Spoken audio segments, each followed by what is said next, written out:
I was content in high school. I thought I had everything figured out. I moved to Hawaii 2 months right after I graduated, with the only plan being to figure myself out. Turns out, it's a lot harder than expected, and takes a lot longer than 2 months. Fast forward to now. I'm 21 and a senior in college, and I still have no idea of who I am or what I want to do. 18 to 25 in a girl's life is confusing. It doesn't help that every time I pick up my phone, I'm bombarded with content from people my age that look like they have their lives figured out. It feels like I'm behind. But I've learned that it's okay to take life at your own pace. It's important to continue to learn, grow, and figure yourself out.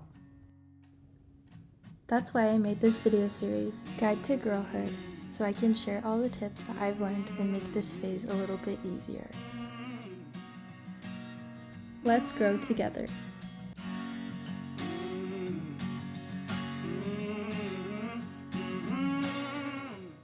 Hello everybody and welcome back to Guide to Girlhood. I'm Megan, and today we're going to be talking about something really important, relationships. Relationships are something that everyone has, whether it's romantic or just a friendship. It's what keeps us sane and what we need to live.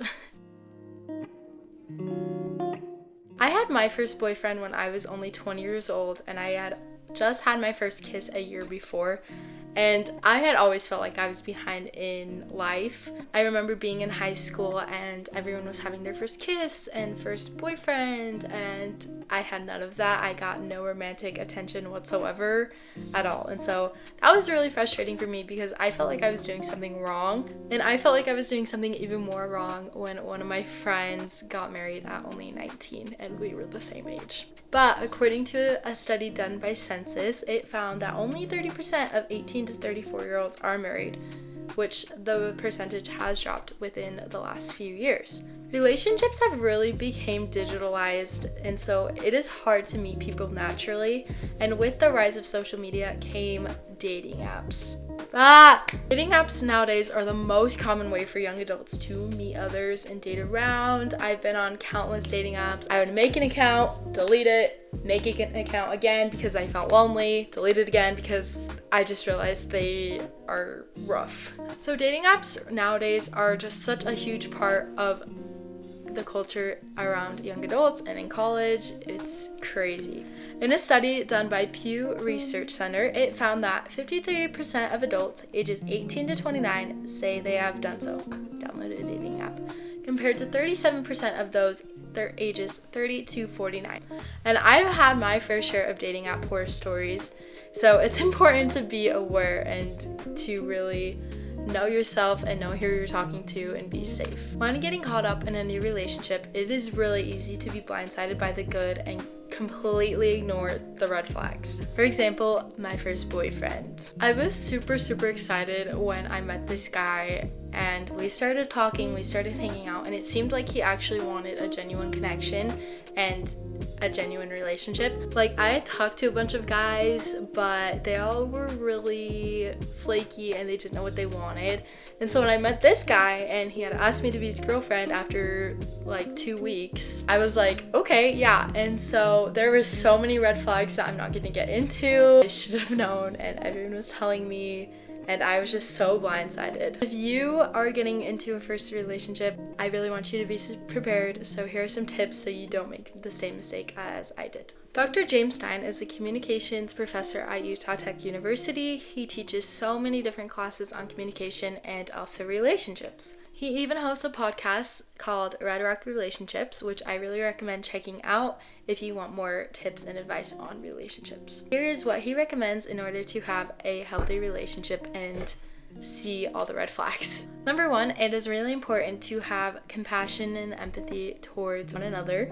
Number 2, check-ins. Always check in on your partner to kind of see where their head is at and see how they're doing. And number 3, prioritization. It's really important for you to prioritize your partner, but it is also important to prioritize yourself so you don't get burned out and you take time for yourself. Dr. Stein also recommends prioritizing self-development, becoming friends with the opposite sex, and be okay with dating around. Do not rush. This is especially important.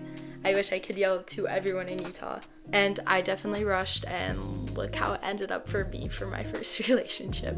Tips that I have learned is to not compare myself to others. My favorite influencer is Hallie Sandberg. I often find myself comparing myself to her and all these other influencers, but I realize that might be life for them, but it does not need to be life for me or you. We are all on our different paths, and it's okay to take your time and to not rush. Another tip I have is to not settle. Don't just go out and date the first guy that gives you attention. Usually that does not end up well. Me and my current boyfriend hung out for about 2 months and talked for another 2 months before we officially started dating. And I feel like that has just helped us build our relationship so much stronger. And I really got to know him and he got to know me, and we were really sure of what our intentions were. Another tip I have is to know your worth. Know your worth. It goes along with don't settle, but know your worth. If you know that you are the best and you are up here and you meet this guy that is down there and he like invites you over to his house at 11 o'clock at night, don't go. You're not going to drop your worth to meet him down here. Like, look at how much you lose from that. Trust me, there is going to be someone out there that is going to see you for who you are and who's going to know that you are worth it and is going to put the time that you deserve into your relationship with them. Another section of relationships that I really wanted to focus on is friendships.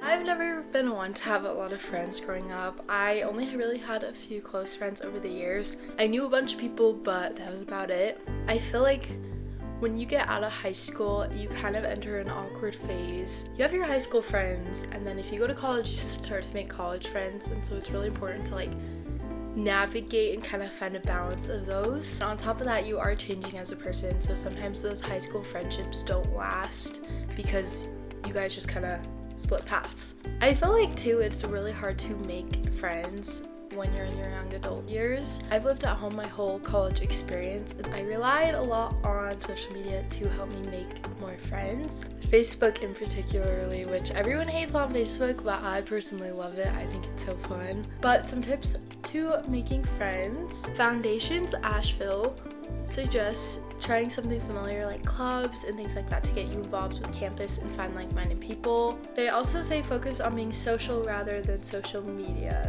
Personally, my tips for making friends in your young adult years is to really get comfortable talking to people, and it's gonna be awkward talking to someone for the first time, and so once you get over that initial gap, it's really easy, I feel like.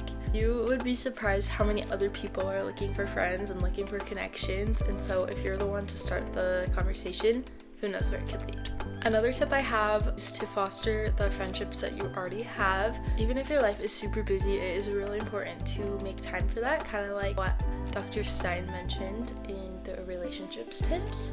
Even if it's just simply texting someone like once a week and just catching up and seeing how they're doing, that is a lot better than not texting them at all. That is all the tips I have for both romantic relationships and for friendships and how to kind of foster those. I hope this video is helpful and you can learn something from it.